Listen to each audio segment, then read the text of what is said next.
वो जाते तक यही बोले कि उनको छोड़ना नहीं है डिम्पी। मुझे बहुत मारे वो लोग, बहुत मारे। उसके अलावा मैं कोई बात भी नहीं की। मुझे नहीं पता था वो मेरा हमारे साथ नहीं रहेंगे दोबारा, नहीं तो मैं उनसे कुछ बच्चों के बारे में बात करती है, कुछ नहीं कर पाई। मेरे भैया थे वो बस एक ही बात बोलते रह गए कि मुझे न्याय चाहिए, मुझे उन लोग लड़कों को छोड़ना नहीं। और ये लोग क्या कर रहे हैं, पॉलिटिक्स कर रहे हैं यहाँ पे। हाँ, क्यों अभी तक कुछ नहीं, कोई किसी ने लिखित में नहीं दिया है कि हम ये करेंगे। नहीं, भैया जी हैं तो ये भैया जी कौन है भाई, हमें पता चले जो इतना बड़ा अपराध कर रहे हैं। तुम्हारे में दिल में डर गम, शासन का, न्याय का कोई डर गम नहीं है। आपके पास इतना बड़ा कहाँ से आ रहा है हौसला? यूपी सरकार ने, योगी सरकार ने बुलडोजर चलवा दिया था, तुरंत एक्शन लिया गया था। तो हमारे यहाँ क्यों नहीं एक्शन ले सकते, तुरंत बताइए। जैसे हम लोग रो रहे हैं ना, ऐसे रोना चाहिए उसके परिवार को। नहीं बोल रहा। नमस्कार, राष्ट्रबोध से मैं पवन केसवानी। छत्तीसगढ़ की राजनीति में भिलाई का मलकी सिंह हत्याकांड चर्चा में बना हुआ है। मलकी सिंह हत्याकांड के बाद उनके परिवार के कैसे हालात हैं, इसे समझने के लिए रघुवर दास और पूर्व मंत्री प्रेम प्रकाश पांडे के अलावा स्थानीय सांसद विजय बघेल और तमाम नेता रहेंगे। भारतीय जनता पार्टी के पूर्व प्रदेश अध्यक्ष विक्रम उसेंडी सहित तमाम नेताओं को हम समझने की कोशिश करेंगे। भारतीय जनता पार्टी के स्थानीय जिला अध्यक्ष ब्रिजेश बिशपुरिया, भाजपा के प्रदेश मीडिया प्रभारी अमित चिमनानी, भूपिंदर सिंह सोनी जैसे तमाम नेता। जी सर, मोबाइल में दोनों वीडियो देख रहे थे, मूवी देख रहे थे दोनों। वो मंच के ऊपर बैठ के देख रहे थे। बाकी सब जितने लोग थे 8-10 लड़के ना पीछे दारू पी रहे थे, पीछे इन लोग दारू पी रहे थे वहाँ पर। तो ये सब बातें जब होने लगी, इनसे बहसबाजी होने लगी, तो मेरा भाई और जो फंटू था दोनों उठ के सर उनसे बहसबाजी नहीं किए। वो चुपचाप उठ के गाड़ी चालू करके जाने लगे। जैसे वो गाड़ी चालू करके जाने लगे, मेरे भाई को पीछे से पकड़े गले से, उसको पटक दिए। पहले जो फंटू था उसको नीचे उतारे, उसको पहले लात से मारे, उसको बैठाए, उसको ऐसे सब ऐसे बैठाए, ऐसे बैठा दिए और चक्कू टिका दिए।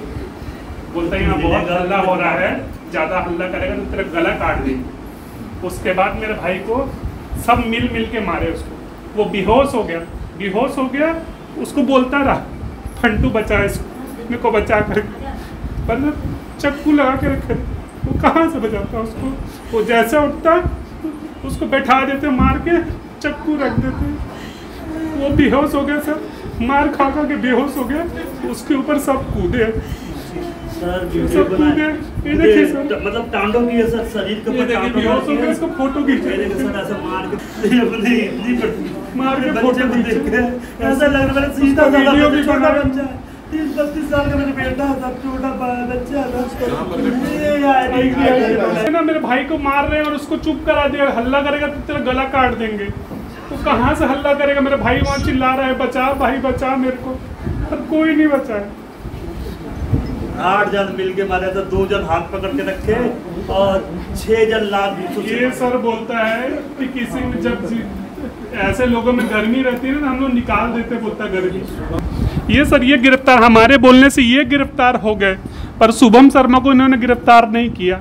ये जो है उसी ने मारा, गिरफ्तार किए सर। इनको जो धाराएं लगनी चाहिए वो धाराएं लगी, पर उस पर नहीं लगी अभी तक। 8 TI, असिस्टेंट AGP, CSP साहब सब मेरे को लग गए। मैं तो पूछे कि ये थे, मैं बोला हाँ सर ये थे। 2 लोगों को मेरे को लेके गए सर थाना, सुपेला थाना में मिलाने के लिए। तो एक मोटा सा लड़का था, तो बोलता है ये लड़का था। मैं बोला नहीं सर ये लड़का, मेरे को कन्फ्यूजन है। बोलते एक जन को और ला रहे हैं, तो बोलते ठीक है करके सर, मेरे को नहीं दिखाए गए। फिर जब मैं थाने में वहाँ बैठा हुआ था, तो मेरे को जब साहब ने दिखाया, कौन साहब थे मेरे को याद नहीं सर, जब उन्होंने दिखाया मैंने पहचान लिया शुभम शर्मा को, तो उनमें हड़कम मच गए एकदम। ये है बोलते ये है। उसमें से एक सर थे उस समय, तो उन्होंने बोलते हैं कि ये तुमको भी चश्मदीद बनाया गया है, अगर तुम इसका नाम लोगे और दूसरा तुम दोनों का गवाही अलग अलग हो जाएगी, तुम्हारा केस कमज़ोर हो जाएगा। जो हमने 5 को पकड़ा है वो भी तुमसे छूट जाएंगे, इसका नाम मत लो, अगर लोगे तो हम जैसा बता रहे हैं आप इसमें वो लाइन जोड़िए बोलते हैं। संतुष्टि नहीं होनी। किरतपुर में बताया ना कि 10 लाख ठोकर मार के उस हाँ जी नौकरी मिली तो आज पार्टी अगर साथ में ऐसी पंचायत पूरे आपके साथ है, तो इन चोरों के साथ गिड़गिड़ाने की जरूरत ही नहीं है। चोटना लोग ये तो साले रावण के ये वंशज है लोग। इनके साथ कोई मतलब बात ही नहीं करना। जलीचा मुझे बोलने दो जलीचा। देखिए भैया जी कौन है जो इनको बचा रहा है। वो जो ITI ग्राउंड है सर, वो नशे का अड्डा बन गया है। वहाँ आए दिन क्राइम होता है।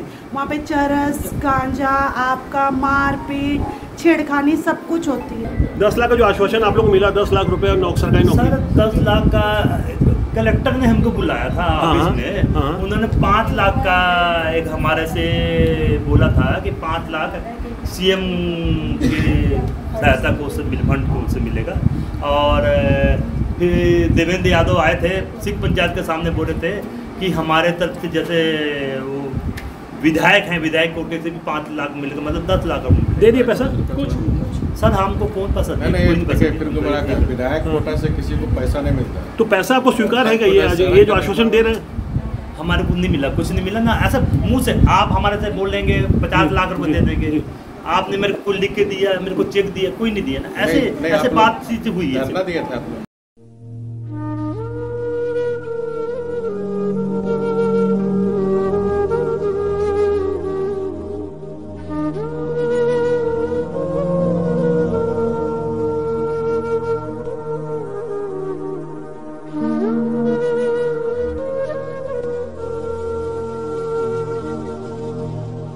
अभी छत्तीसगढ़ का दुर्भाग्य है कि अपने राज्य में हिंदुस्तान जिंदाबाद के नाम पर लोग को मार दिया।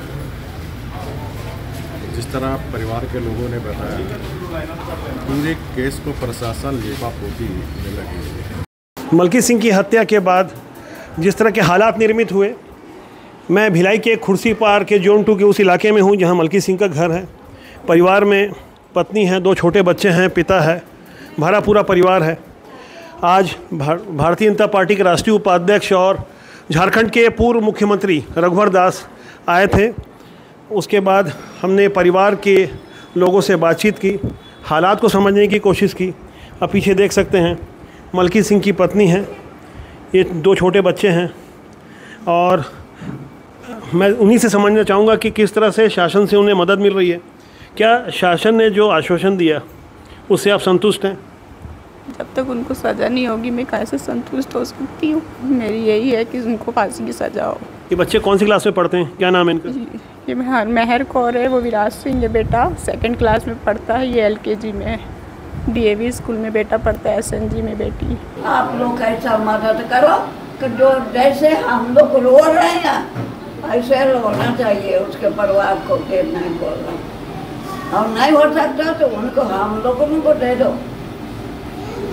हम लोगों को जैसे मेरे बेटा को मारा उससे ज्यादा सजा देंगे।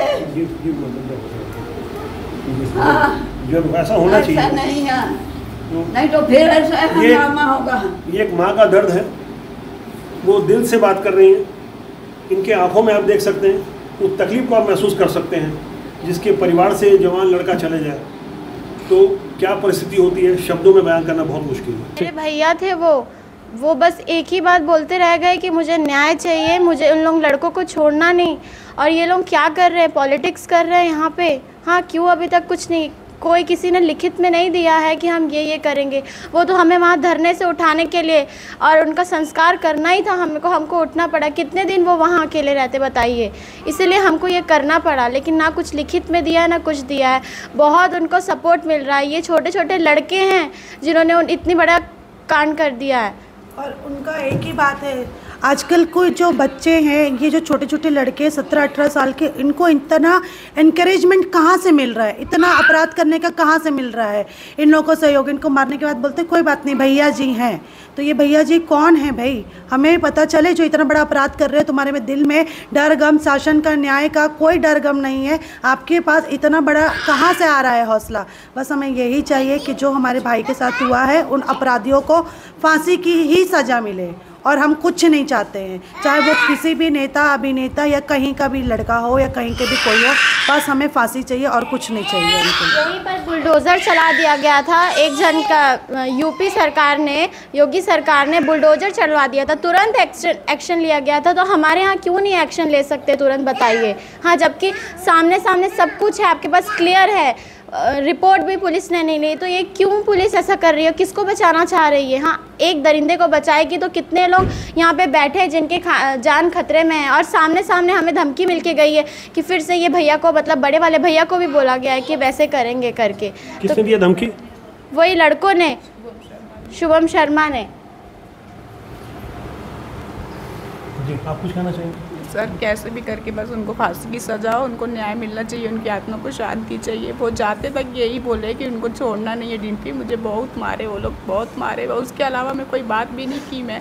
मुझे नहीं पता था वो मेरा हमारे साथ नहीं रहेंगे दोबारा, नहीं तो मैं उनसे कुछ बच्चों के बारे में बात करती है, कुछ नहीं कर पाई। सिर्फ यही बोले उनको छोड़ना मत आज तक। और हम यहाँ से रायपुर तक ऐसे ही बोलते गए और कुछ नहीं बोला उसके सिवा। मेरी कोई गलती नहीं थी, उन्होंने मुझे बहुत मारा है। उनको छोड़ना मत, बस छोड़ना मत, और कुछ नहीं मांगे उसे। और हम अपने परिवार की सुरक्षा के लिए भी अपील करते हैं, जिस हिसाब से उन्होंने हमारे भाई के साथ किया। हमारे घर परिवार में सब अंदर बाहर आना जाना है, हमें हमारे परिवार को सुरक्षा प्रदान की जाए। परिवार की तकलीफ़ है, ये गम है। सारी तस्वीरों को हमने समझने की कोशिश की सिलसिलेवार ढंग से। परिवार के लोगों से बातचीत हुई। इससे पहले हमने वो हालात भी दिखाए, चक्का जाम के हालात दिखाए, वो आक्रोश की तस्वीर दिखाई। सब सच कैमरे में है, वीडियो में है, भावनाओं में है, इनके आँखों में है। उन आंसू को समझना होगा, एक माँ के दर्द को समझना होगा, एक पिता के दर्द को समझना होगा, एक भाई के दर्द को समझना होगा, एक पत्नी, बच्चे, छोटे छोटे बच्चे हैं। आज इनके सामने एक बहुत बड़ी चुनौती है अपने ही न्याय के लिए, परिवार के लिए, मलकी सिंह हत्याकांड के बाद। और आगे जो भी अपडेट्स आएंगे मैं लगातार राष्ट्रबोध के माध्यम से आपके साथ साझा करता रहूँगा। कैमरा सहयोगी राकेश साहू के साथ मैं पवन केसवानी।